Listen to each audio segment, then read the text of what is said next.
जब 1942 में 1942 में अंग्रेज तैयार हो गए भारत को छोड़ने के लिए, मैं फिर से कह रहा हूं, ध्यान से सुनिएगा, इंडिगो एक बहुत, स्टूडेंट्स, इंडिगो एक गजब की कहानी है। यूनिट नंबर 5 हमारा, जब 1942 में अंग्रेज तैयार हो गए भारत को आजाद करने के लिए, तो पूरी दुनिया चौंक गई कि यार ये मतलब कैसे हुआ, एक देश आजाद कैसे हो पा रहा है। अंग्रेज तो मतलब वायलेंस करते हैं बहुत भयानक, और किसी भी देश में आजादी मिलते वक्त खून खराबा भयंकर होता है, ये तो पीसफुली निकलना चाहते हैं। तो अमेरिका से लुइस फिशर नाम का एक पत्रकार भारत आया, और यहां पे उससे सुनने को मिला कि एक महात्मा, होली स्पिरिट, महान आत्मा है, उससे मिलना चाहिए। वो थे मोहनदास करमचंद गांधी। जब वो उनसे मिलता है तो गांधी जी उसे बताते हैं कि ये सब कुछ जो आपको आज दिख रहा है, इसकी शुरुआत 25 साल पहले हुई थी, 1917 में। 1917 में जब लखनऊ में कांग्रेस पार्टी का बहुत बड़ा अधिवेशन हो रहा था, बहुत बड़ा कॉन्वोकेशन हो रहा था, फंक्शन था, वहां पर बिहार के बॉर्डर राज्य, बॉर्डर गांव चंपारण, भारत नेपाल बॉर्डर पे चंपारण गांव लोकेटेड है, वहां से एक किसान आया जिसका नाम था राजकुमार शुक्ला। वो गांधी जी से मिलता है, उनसे समय मांगता है कि आप हमारे गांव के किसानों की एक समस्या, उसके लिए चलिए। तो गांधी जी कहते हैं यार मेरे पास तो टाइम नहीं है, मुझे पहले कानपुर जाना है, कानपुर से अहमदाबाद जाना है, अहमदाबाद से मुझे कलकत्ता जाना है। ये कहता है सर तो फिर मैं आपके साथ चलता हूँ, जब आप फ्री हो जाओ तो चलना। ये लगातार उनके साथ घूम रहा है। इसकी बातों से, इसकी निष्ठा से गांधी जी इतने प्रभावित होते हैं कि वो तैयार हो जाते हैं आने के लिए। तो कहते हैं ठीक है, मैं एक दिन कलकत्ता आ रहा हूँ, वहां पे मेरा काम खत्म हो जाए, उसके बाद तुम मेरे साथ चलना, क्योंकि बंगाल और कलकत्ता, बंगाल और बिहार नेबरिंग स्टेट्स है। गांधी जी कलकत्ता पहुंचते हैं, अपना कामकाज खत्म करते हैं, फिर ये दोनों चलते हैं पटना। और यहां पे कहानी में रिवील होता है कि मुद्दा क्या है। चंपारण के जो किसान थे वो सब शेयर क्रॉपर थे। शेयर क्रॉपर का मतलब समझो बेटा, पुराने जमाने में अंग्रेज जो थे वो लगान के तौर पे फसल ले जाते थे, कैश नहीं लेते थे, फसल का एक हिस्सा ले जाते थे, इसीलिए उन्हें शेयर क्रॉपर कहा जाता था। लगान मींस टैक्स। तो चंपारण के किसानों को कहा जाता था कि आप इंडिगो की फसल करिए। इंडिगो एक ऐसा फूल है बेटा, फ्लावर है, जिसको क्रश करके ब्लू बनाई जाती है, एक केमिकल जिससे कपड़ा और सफेद दिखता है। अब हुआ ये कि उसी दौरान, उन्हीं दिनों में जर्मनी के साइंटिस्ट लोगों ने सिंथेटिक इंडिगो का इन्वेंशन कर लिया। अब अंग्रेजों को रियलाइज हुआ ये इंडियन इंडिगो तो हमारे किसी काम की नहीं, तो उन्होंने किसानों के साथ डील कर ली कि आप हमें कैश में पे करिए। किसान बेचारे इस सोच में कि अभी कैश दे देते हैं, बाद में तो ये हमसे खरीद ही लेंगे, अनजान थे।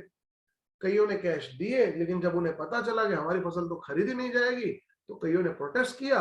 अंग्रेजों ने उनके खिलाफ केसेस डाल दिए, किसानों ने भी सामने केसेस कर दिए। अब बेचारों की हालत बहुत दयनीय है। तो गांधी जी पहले पहुंचते हैं पटना, वहां डॉक्टर राजेंद्र प्रसाद के घर रुकते हैं। डॉक्टर राजेंद्र प्रसाद के घर रुकते हैं। राजेंद्र प्रसाद के घर पे भी उनको कोई पहचान नहीं पाता। फिर वो चंपारण की तरफ निकल पड़ते हैं। रास्ते में वो आचार्य कृपलानी से भी मिलते हैं, जेबी कृपलानी से, प्रोफेसर मलकानी से मिलते हैं। उनकी स्वागत के लिए बहुत लोग आते हैं। और फिर वो वकीलों को बुलाते हैं सबसे पहले, भाई आप लोग ब्यौरा दीजिए, क्योंकि गांधी जी खुद एक वकील थे। अब गांधी जी तो पहले भड़क जाते हैं वकीलों पे, यार तुम कर क्या रहे हो, ये गरीब किसान, इनके पास पैसे देने की ताकत नहीं है, तुम उल्टा उनसे पैसे ले रहे हो, ये तो गलत है। उनको कहते हैं सारे केसेस विड्रॉ कर दो, अंग्रेजों के कानून तो उनके फेवर के लिए बने हुए हैं, हम तो हार ही जाने हैं। तो गांधी जी ये मना कर देते हैं। सरकारी ऑफिसर से जब मिलने जाते हैं तो वो धक्के मार के निकाल देता है कि कोई जरूरत नहीं है, यहाँ पे तुम आउटसाइडर हो, मैं तुमको कुछ नहीं बताऊंगा।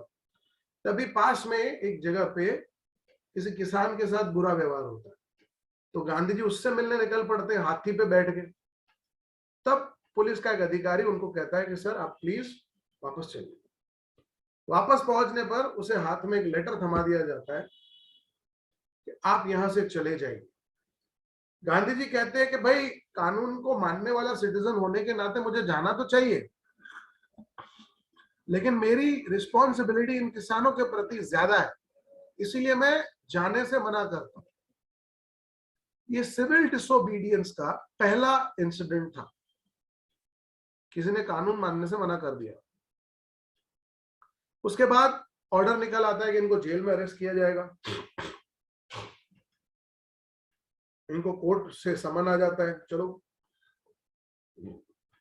जब चंपारण के किसानों को पता चलता है कि एक आदमी हमारे लिए पुलिस को फेस कर रहा है, और याद रखिए उस जमाने में पुलिस को फेस करना या कोर्ट को फेस करना मतलब मौत की सजा लगते देर नहीं होती थी। आज जिस दिन हम ये वीडियो रिकॉर्ड कर रहे हैं 23 मार्च शहीदी दिवस, आप सोचिए 17-18 साल के लड़कों को फांसी चढ़ा दिया जाता था।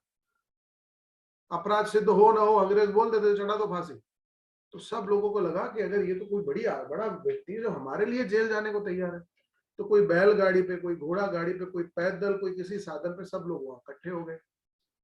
हजारों की तादाद में लोग जब इकट्ठा हो गए और भीड़ दिखी, तो पुलिस और कोर्ट के लोग डर गए। उनको लगा कि यहाँ पे तो हंगामा हो जाएगा। उन्होंने गांधी को कहा कि तुम बेल ले लो। गांधी जी ने मना कर दिया, मुझे जमानत चाहिए नहीं, आप मेरे ऊपर केस चलाइए, मैं मानता हूं मैंने गुनाह किया, मुझे जेल में डालो। जज कहता है कि इस केस की सुनवाई मैं अनिश्चित काल तक टालता हूं, जब फ्यूचर में होगा तब देंगे। और गांधी जी को बिना किसी सजा के बाहर छोड़ देते हैं। गांधी जी जानते थे कि ये लंबे समय तक चलेगा नहीं, वो लोग भीड़ देख के डरे हैं, लेकिन हमेशा थोड़ी डरे रहेंगे। उनको पता था कि ये वापस कोई ना कोई गड़बड़ होगी, इसलिए गांधी जी सभी वकीलों को बुलाते हैं, उनसे बात करते हैं। जब वो वकीलों से पूछते हैं कि भाई मुझे अगर जेल में डाल दिया तो क्या करोगे, तो बोलते हैं हम अपने घर चले जाएंगे।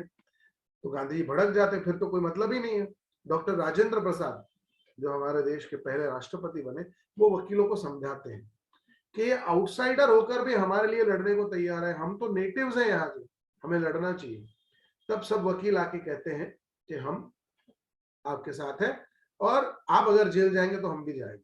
उसके बाद जेल भरो आंदोलन चलता है, जगह जगह पर ये गिरफ्तारियां देने लगते हैं, जगह कम पड़ गई जेल में लोगों को बंद करने की। तब ब्रिटिश सरकार गांधी जी को कहती है कि हाँ हम मानते हैं किसानों के साथ अन्याय हुआ है, अब उनको मुआवजा, उनको कॉम्पेंसेशन देना चाहिए।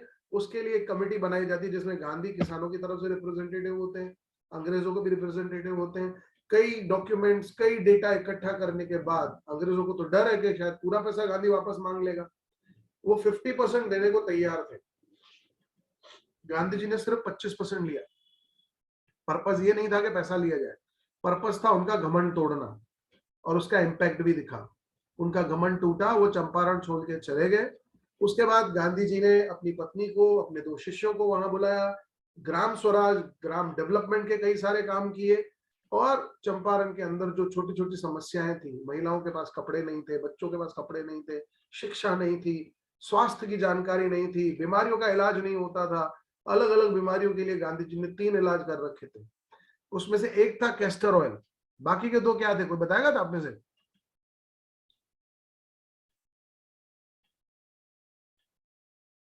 एक तो कैस्टर ऑयल था।